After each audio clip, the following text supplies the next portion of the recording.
Le dernier épisode de cette saga consacrée à Charlie Chaplin toute cette semaine, le grand destin de la semaine. Alors nous avons découvert sa jeunesse à Londres, son arrivée aux États-Unis, sa vie privée et amoureuse tumultueuse, ses grands films. Hier, vous nous avez parlé du dictateur et des temps modernes. De quoi allez-vous nous parler aujourd'hui, Franck ? Sur le dictateur, j'ai fini un peu vite hier, mais il y a une chose qu'il faut bien avoir à l'esprit, c'est que cette fois, on voit Charlie Chaplin parler. Je vous disais que les temps modernes étaient la dernière apparition de Charlot. On entreaperçoit d'une certaine manière Charlot dans le dictateur, puisqu'au début, ce petit barbier dans le ghetto, là, il a tout de Charlot. Et puis donc, vous savez que les circonstances vont le faire monter à la tribune, il est devant cette espèce d'assemblée digne de Nuremberg. C'est un peu une sorte d'Hitler, tout le monde attend le discours, et le discours, ils ne vont pas être déçus, les gens. C'est le fameux appel aux hommes de Charlie Chaplin qui dit « Je regrette, mais je ne veux pas être un empereur. Ce n'est pas mon affaire. Je ne veux ni régenter, ni conquérir qui que ce soit. J'aimerais, ajoute-t-il, aider chacun si possible. Les chrétiens, les juifs, les noirs, tout comme les blancs. Nous avons tous le désir de nous entraider. Les gens civilisés sont ainsi. Nous voulons vivre de notre bonheur mutuel, pas de notre mutuel malheur. » Et Chaplin, enfin ce personnage qui profite de la circonstance, ajoute, c'est un véritable contrepoint au discours d'Hitler, exactement à la même époque, il faut bien en être conscient. Il ajoute « La voracité a empoisonné l'âme des hommes, entouré le monde d'un cercle de haine et nous a fait entrer au pas de loi dans la misère et dans le sang. La haine des hommes passera et les dictateurs périront et le pouvoir qu'ils ont usurpé au peuple retournera au peuple. » On peut dire que Charlie Chaplin a attendu, il a attendu presque 20 ans, même plus de 20 ans pour prendre la parole, mais quand il la prend, ça n'est pas pour rien. Et pour la suite de ce grand destin consacré à Charlie Chaplin, vous nous parliez il y a un instant, Franck Ferrand, du film Le Dictateur, le premier film dans lequel Charlie Chaplin parle alors qu'il s'y était toujours refusé, un vrai film politique. D'ailleurs, on lui reproche d'être un peu trop bavard. Vous savez, c'est ce qui est amusant. Tant que Charlie Chaplin était ce moraliste muet qui reproduisait en les grossissant les travers de la société américaine, ça agaçait, mais on voulait bien encore le tolérer. Au moment où il se met à faire la leçon, non seulement aux États-Unis, mais au monde entier, tous ceux qui, jusqu'alors, se sont déclarés contre lui vont se liguer, en quelque sorte. Je vous disais, depuis longtemps, qu'il a beaucoup d'ennemis du fait d'une vie privée très dissolue, du fait d'une réussite professionnelle et financière quasiment sans exemple. Tout ça a créé beaucoup de jaloux, beaucoup d'envieux, beaucoup d'ennemis. Mais à partir du dictateur, on va voir se liguer littéralement ceux qui, aux États-Unis, considèrent que Charlie Chaplin n'a pas sa place. Il reste, ça paraît fou, parce que ça fait quand même presque 40 ans qu'il est arrivé, mais il demeure, qu'on le veuille ou non, cet immigré britannique qui vient des bas quartiers de Londres et qui, d'une certaine manière, n'a jamais véritablement trouvé sa place dans une société hollywoodienne qu'il a contournée par tous les moyens. N'oubliez pas qu'il a créé sa société, sa United Artists. Bon. Et maintenant, il dérange. Et pendant la guerre, il va prendre parti, là encore, d'une manière très forte. Vous savez que Goebbels l'appelait ce misérable juif mesquin, avide et méprisable. Il prend la parole à San Francisco pour Charlie Chaplin demande la constitution d'un comité de secours.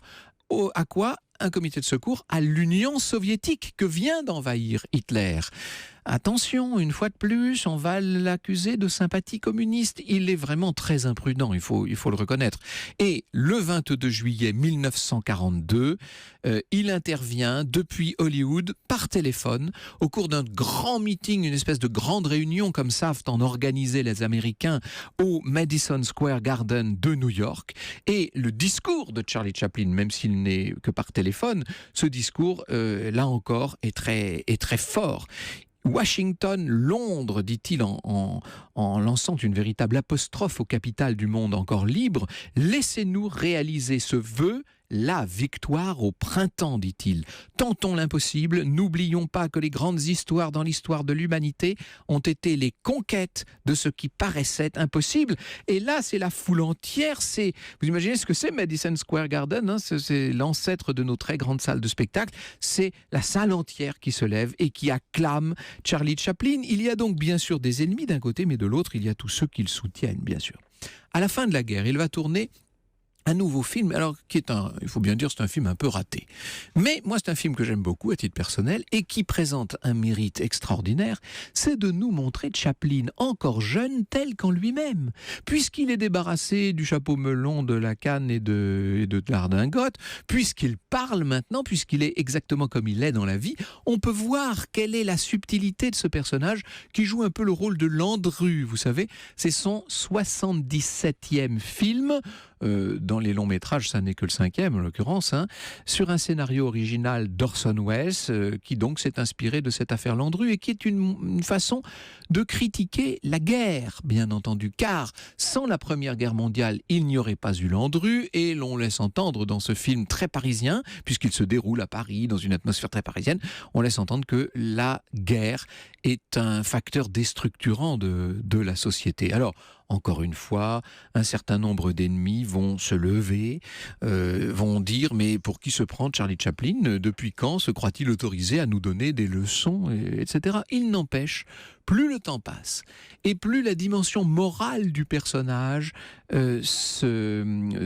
s'ancre dans l'inconscient collectif. Ce qui est assez extraordinaire, c'est qu'en 1950, Charlie Chaplin était encore dans la plénitude de ses moyens et dans sa réalisation de grands cinéastes. Le film Les Lumières de la Ville, vous savez, City Lights de 1928, est repris à Broadway.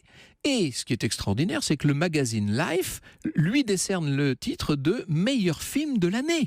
En 1950. Vous voyez que Chaplin est en train d'entrer, comme ça, mutatis mutandis, il est en train d'entrer dans la légende de son vivant, bien entendu. Son film suivant va être un mélodrame. Est-ce que c'est le succès de la reprise des Lumières de la Ville qui lui a donné envie de renouer comme ça avec ses premières amours ? Toujours est-il que Limelight, ces feux de la rampe dont nous entendons la musique principale, le thème depuis le début de cette semaine. Les feux de la rampe sont un grand mélodrame avec cette danseuse, vous savez, deux petits chaussons de satin blanc, et puis une réflexion aussi sur le devenir de l'artiste, sur le vieillissement de l'artiste. Il y a cette scène absolument magnifique où Charlie Chaplin, qui joue le rôle d'un clown qu'il a bien connu dans sa jeunesse au demeurant, est à côté de Buster Keaton. Ils sont tous les deux là en train de se démaquiller. C'était leur dernière intervention. C'était la fin d'une certaine manière. Est-ce que Charlie Chaplin est en train, sans même le savoir lui-même, de tirer sa révérence peut-être d'une certaine façon ? D'ailleurs, il fait dire à son personnage qui maintenant parle et qui maintenant, d'une certaine manière, a la langue bien pendue, il lui fait dire « Nous sommes tous amateurs ». C'est Calvero, le clown, qui dit ça dans sa loge. « Nous sommes tous amateurs. Nous ne vivons pas assez longtemps pour devenir autre chose. » Vous nous avez parlé il y a un instant du dictateur, des feux de la rampe. Vous vous intéressez aujourd'hui au très grand succès de Charlie Chaplin. Nous sommes en septembre 1952. Charlie Chaplin vient d'embarquer sur un transatlantique pour aller une fois de plus en Europe. Il va présenter les feux de la rampe à Londres, à Paris, etc.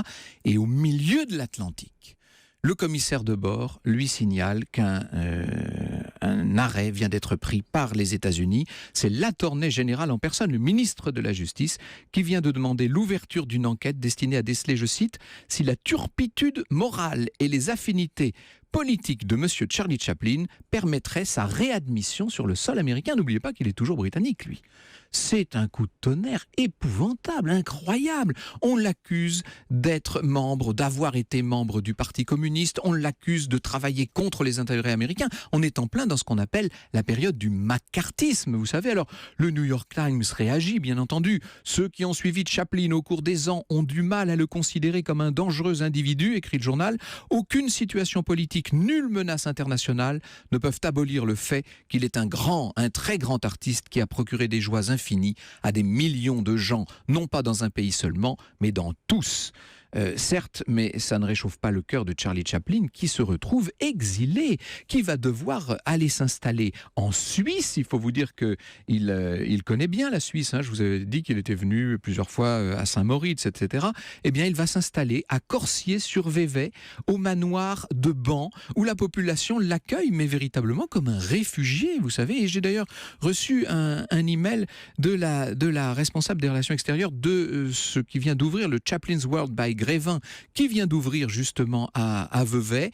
Le manoir, nous dit cette dame, présente Chaplin, l'homme, l'intime, sa famille, et dans un bâtiment construit sur le domaine, appelé le studio, Charlot, Charlie Chaplin, l'artiste et la reconstitution de certains décors de ses films. C'est un endroit qu'il faut aller voir et que pour ma part, je vous avoue, n'avoir pas encore visité. Alors, bien sûr que pour Charlie Chaplin, la vie continue d'être assez incroyable. Il reçoit des visites du monde entier. La reine d'Angleterre va l'anoblir. La République française, par la voix d'un grand ministre, Jacques Duhamel, va le faire commandeur de la Légion d'honneur. Mais il n'est toujours persona non grata aux États-Unis et il va falloir attendre 20 ans, 20 années pendant lesquelles il tournera encore Un roi à New York et ce film inachevé qu'est La Comtesse de Hong Kong.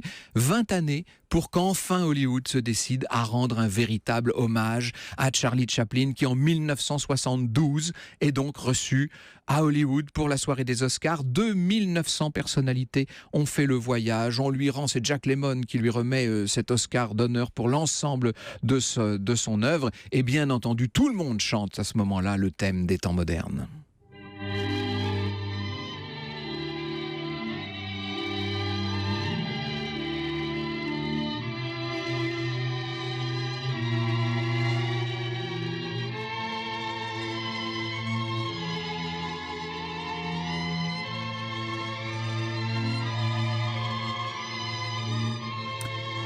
Nous disons au revoir à Charlie Chaplin.